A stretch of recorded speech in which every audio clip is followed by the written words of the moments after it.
Hola a todos y bienvenidos a Biología de Tranquis. Ya llevo unos cuantos episodios hablando de las diferencias principales que hay entre nosotras, las células con núcleo, y los otros dos dominios de la vida, bacteria y arquea, que por lo general suelen ser células bastante más pequeñas y simples.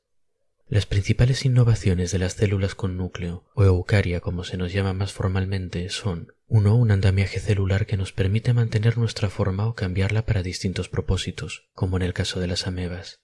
2. Un sistema de membranas interno. En vez de ser una única burbujita como células más simples, las células con núcleo tenemos varias burbujitas secundarias dentro de nosotras, cada una de las cuales se puede especializar en distintas tareas y hacerlas de forma más eficiente. 3. La presencia de mitocondrias, compartimentos especializados en generar energía que nos permiten mantener todos estos sistemas funcionando. Pero, ¿cómo llegamos a ser así? Se calcula que la primera forma de vida como la entendemos apareció en la Tierra hace unos 4.000 millones de años, y durante la mayor parte de este tiempo las bacterias fueron la forma de vida más compleja. Las células con núcleo llegamos mucho más tarde, hace entre 1.500 y 2.000 millones de años, y no se sabe muy bien cómo aparecimos.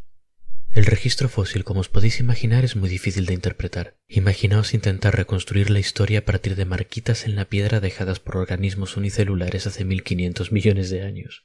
Es un trabajo realmente heroico. El caso es que todos los fósiles que tenemos son de células con núcleo completas, con todas las características que nos son familiares hoy en día. No se ha encontrado nada que sea claramente una forma intermedia entre células sin y con núcleo. Entre los organismos actuales tampoco se han encontrado formas intermedias obvias. El paso de células simples como bacterias y arqueas a células con núcleo es la mayor discontinuidad evolutiva que conocemos.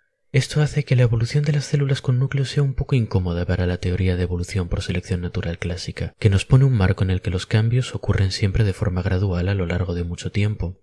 Además, si suponemos que la evolución de un equivalente de bacteria a un equivalente de una célula con núcleo es ventajosa, ¿por qué solo ocurrió una vez? Todas las células con núcleo estamos emparentadas y en principio no tendría por qué ser así. ¿Por qué no hay más bacterias que se hayan hecho igual de complejas que nosotras? ¿O más? Uno de los problemas principales es la mitocondria. No existe nada parecido a media mitocondria. Todas las células con núcleo tenemos mitocondrias completas o derivados de la mitocondria, con exactamente una excepción que parece haberlas tenido pero las perdió en algún momento. Por otro lado, ninguna bacteria tiene mitocondrias o algo que se pueda considerar equivalente. Así que esto parece importante. Ya hemos visto que el tamaño y la complejidad de las células con núcleo parecen ser posibles gracias a la mitocondria. Las mitocondrias son la clave de todo esto y además son cosas muy extrañas. El resto de los compartimentos de una célula con núcleo se van creando y destruyendo según hacen falta. Los que son más estables y siempre están presentes se duplican cuando se duplica la célula, pero las mitocondrias no. Las mitocondrias se multiplican un poco a su antojo. A veces hay más, a veces hay menos, y como vimos el episodio anterior, tienen algunas características que las hacen sospechosamente parecidas a bacterias. La conclusión a la que llegaron algunos biólogos es que las mitocondrias son de hecho bacterias. Son seres vivos distintos de nosotros que viven dentro de nuestras células. A lo largo de los años se han ido integrando más y más y nos hemos hecho más dependientes los unos de los otros. Pero en algún momento las mitocondrias, esas fuentes de energía que nos permiten ser como somos, eran completamente independientes. A esta teoría la conocemos como la teoría de la endosimbiosis. Es una palabra un poco extraña, pero por suerte la explicación de la historia de la teoría explica también la palabra. Así que vamos a ello. El concepto de simbiosis se desarrolló al final del siglo XIX observando los líquenes.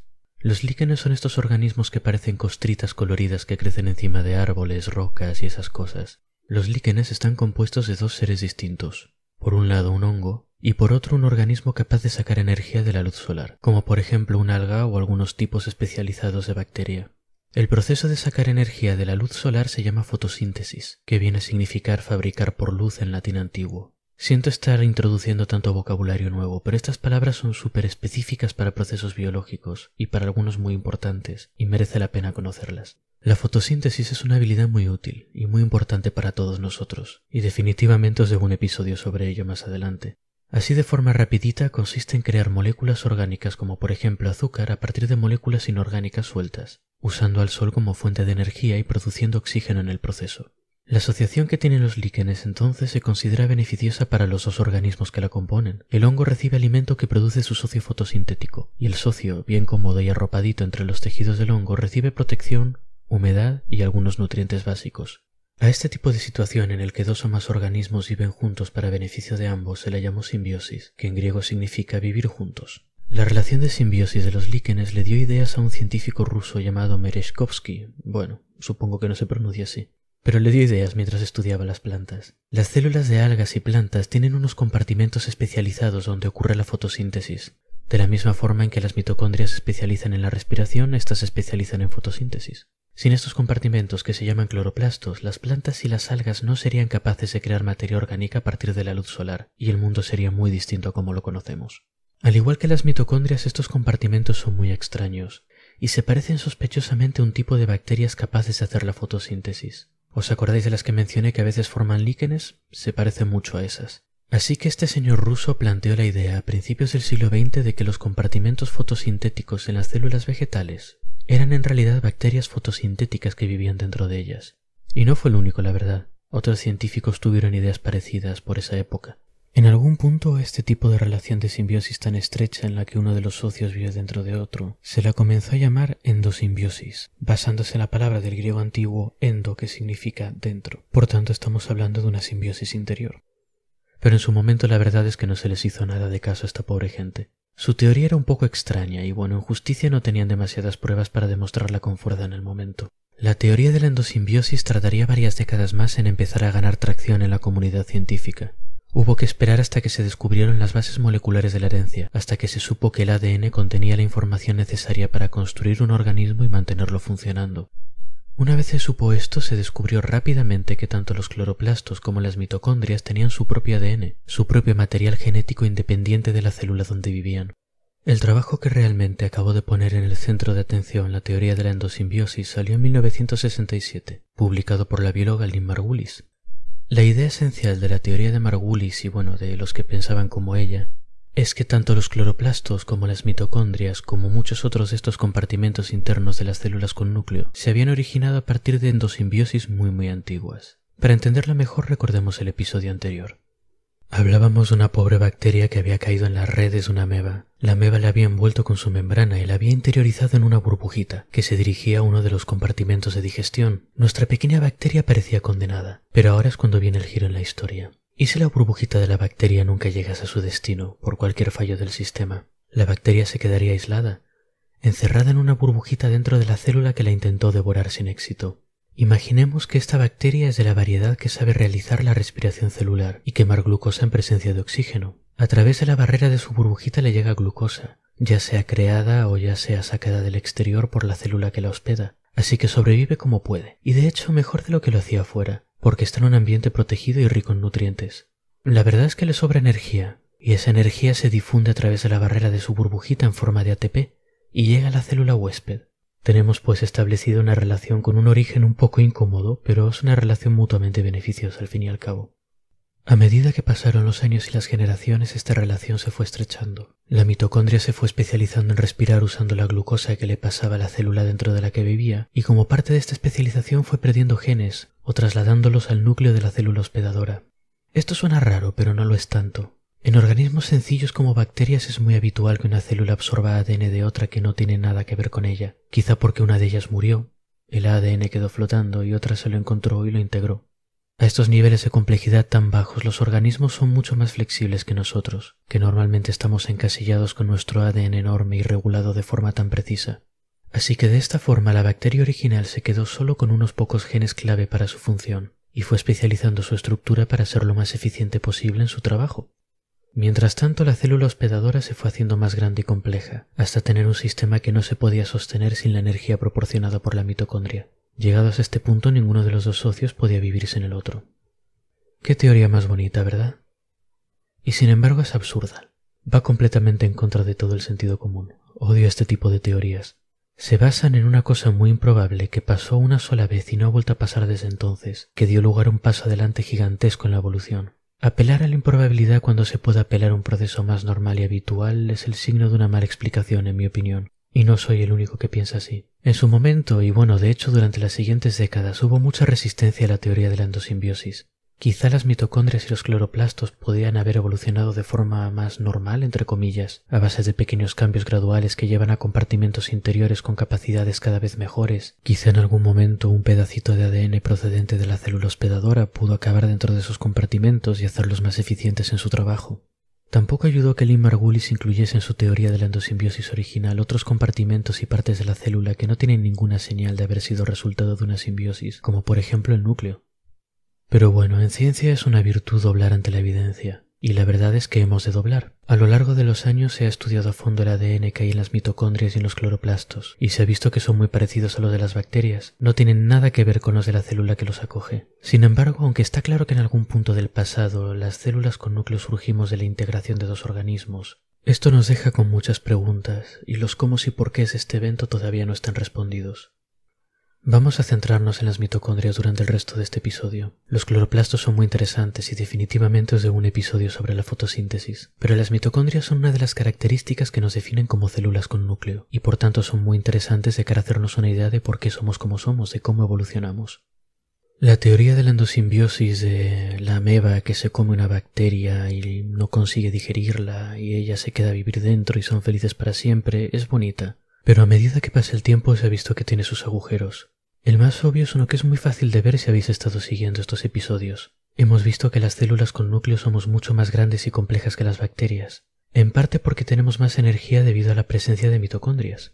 Esto es lo que permite que tengamos esa organización tan chula con redes de ferrocarril, sistemas postales y muchas membranas interiores. Pero todo este tipo de sistemas son también los que permiten el tipo de cambios de forma que le permiten a una ameba comerse una bacteria. Tenemos entonces una situación circular en que para que el origen de las mitocondrias ocurra necesitamos una célula que ya tiene mitocondrias, o quizá una célula que no las necesita para ya ser tan compleja como una célula con núcleo, en cuyo caso ¿para qué molestarse con todo este rollo de la endosimbiosis?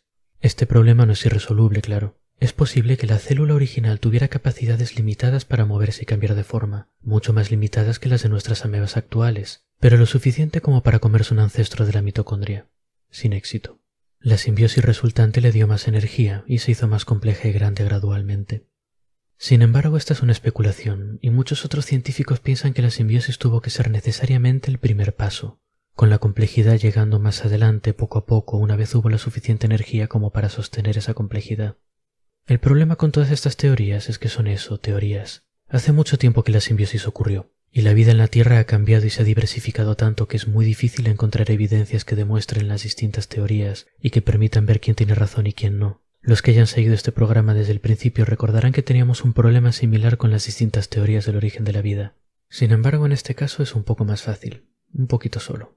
La mejor forma de demostrar una u otra teoría sería averiguando quiénes son nuestros ancestros. Tenemos una idea más o menos precisa de qué tipo de bacteria era el ancestro de las mitocondrias, pero ¿cuál fue el otro socio de la simbiosis de la que en principio todos descendemos? El análisis de nuestro genoma nos da una pista. Tenemos muchos genes en común con las arqueas, entre ellos algunos relacionados con procesos muy fundamentales que tienen que ver con la lectura de genes y ensamblaje de proteínas, cosas muy básicas, así que probablemente nuestro antecesor era una arquea. Las bacterias y las arqueas son los dos grandes grupos de organismos unicelulares simples y básicos, y es increíble pensar que una fusión de un organismo de cada uno de estos grupos tan grandes diese lugar a algo tan extraño como nosotros. Sin embargo, parece que así fue. Así que en los últimos años ha habido mucha discusión sobre cuáles podrían ser nuestros primos más cercanos, y esto es muy difícil de determinar. Para empezar, todavía no conocemos todas las arqueas que existen. Hay que tener en cuenta que estamos hablando de organismos muy pequeños, muy difíciles de encontrar, no es tan fácil como salir al campo y buscar arqueas y mirarlas. Además, muchas de ellas, y de hecho las que nos interesan más, suelen vivir en lugares como por ejemplo el fondo del océano. Nuestros primos podrían estar perdidos en alguna parte del Pacífico y ya me diréis cómo los encontraríamos. Por suerte, en los últimos tiempos hemos encontrado algunos métodos que ayudan, y gracias al avance de la biotecnología estamos descubriendo más y más variedades de bacterias y arqueas, gracias a la llamada metagenómica.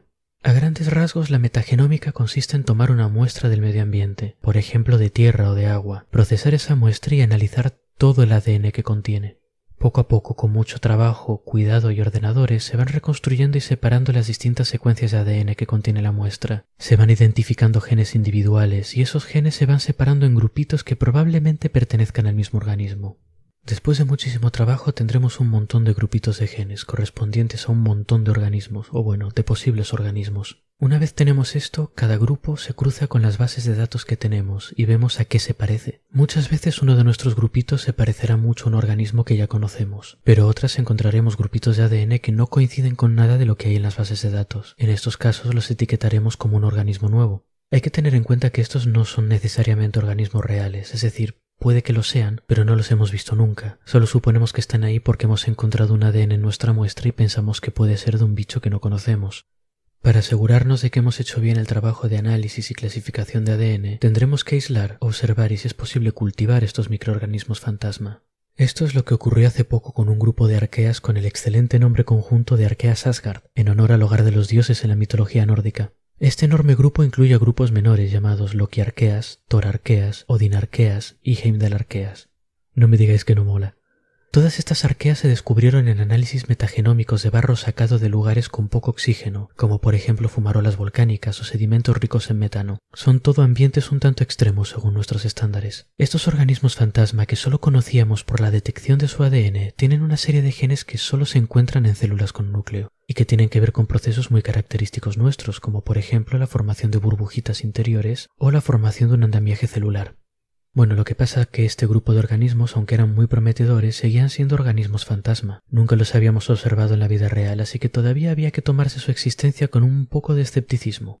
Estos organismos tan especiales podían haber sido fruto de algún tipo de error de metodología a la hora de aislar, procesar y clasificar el ADN. Sin embargo, hace muy poquito, en enero de 2020, se consiguió aislar y cultivar uno de estos organismos, pertenecientes al grupo de las Loki Arqueas, procedentes de barro de una fosa submarina a 2500 metros bajo el mar. Así que estos organismos existen. Es más, al cultivarlos y mirarlos de cerca se ha descubierto que a estas arqueas les gusta vivir muy cerquita de bacterias y establecer relaciones de interdependencia con ellas usando pequeñas extensiones de su membrana para estar en contacto. Esto convierte a estas arqueas en excelentes candidatas para nuestro pariente más cercano. O al menos para el pariente más cercano de nuestra mitad arquea. Hay que tener en cuenta que nuestra identidad es más compleja que una arquea con una bacteria dentro. Tenemos muchos genes de arqueas, sí, pero tenemos también muchísimos genes de bacterias, algunos de ellos muy importantes para nuestra supervivencia, partes integrales de nuestro metabolismo. Puede que estos genes vengan de nuestras mitocondrias, puede que de algún otro intercambio antiquísimo. Recordad lo que os dije antes de que los organismos sencillos tienden a pasarse ADN muy fácilmente de unos a otros. Puede que hayan acabado dentro nuestra por casualidad. Además, tenemos otra serie de genes propios, innovaciones exclusivas de células con núcleo. Somos en definitiva seres muy extraños, una mezcla de bacterias y arqueas que de alguna forma han llegado a ser algo muy peculiar y muy distinto a sus ancestros. Si las bacterias y las arqueas tuvieran mente, probablemente nos considerarían monstruosidades muy extrañas y harían películas de terror sobre nosotros. Esas extrañas criaturas, mezcla de arquea y bacteria, no son ni una cosa ni otra. Pero bueno, probablemente tardemos unos años más en tener una historia más clara e indiscutible. Pero parece que poco a poco vamos teniendo una imagen más completa de nuestros orígenes. En algún lugar olvidado de un océano antiguo, viviendo en un puñadito de barro, unas arqueas sobreviviendo como podían comenzaron a asociarse con ciertas bacterias capaces de quemar glucosa en presencia de oxígeno y generar energía. Poco a poco los dos organismos empezaron a vivir más y más juntos. Para optimizar la transferencia de compuestos químicos entre ellos, empezó a ser conveniente maximizar la superficie de membrana común entre ambos, hasta que la bacteria fue completamente englobada por la membrana de la arquea. Es una bonita historia, pero no os la toméis demasiado en serio. Todavía nos falta mucho por investigar y puede que dentro de poco resulte ser mentira y la historia más popular del momento sea otra. Sea como sea, las mitocondrias han sido nuestras compañeras inseparables desde hace más de 1500 millones de años, después de un evento que sepamos no se ha vuelto a repetir. La verdad es que esta parte de la teoría de la endosimbiosis me sigue picando. Mi único consuelo es que a medida que estudiamos la vida más y más, vemos que este tipo de relaciones tan estrechas entre organismos son más comunes de lo que pensamos. Por ejemplo, en el caso de las loquiarqueas en su mundo de barro en el océano. Y hay otros ejemplos de relaciones endosimbióticas que no tienen tanto impacto como las de las mitocondrias, pero son también interesantes, y nos sugieren que nuestro origen no tuvo por qué ser una coincidencia tan grande. Planeo hablar de algunos de estos ejemplos y discutir más el concepto de simbiosis en el futuro. Es un tema muy interesante. Pero tal y como está el mundo, decidí que la semana que viene hablaré un poco de la pandemia que nos lleva afectando esta temporada. Hablaré un poco en general de qué es un virus, y os daré un pequeño informe de lo que se va sabiendo y lo que no sobre el segundo virus del síndrome respiratorio severo y agudo, o coronavirus para los amigos. Hasta entonces pues espero que hayáis disfrutado el episodio.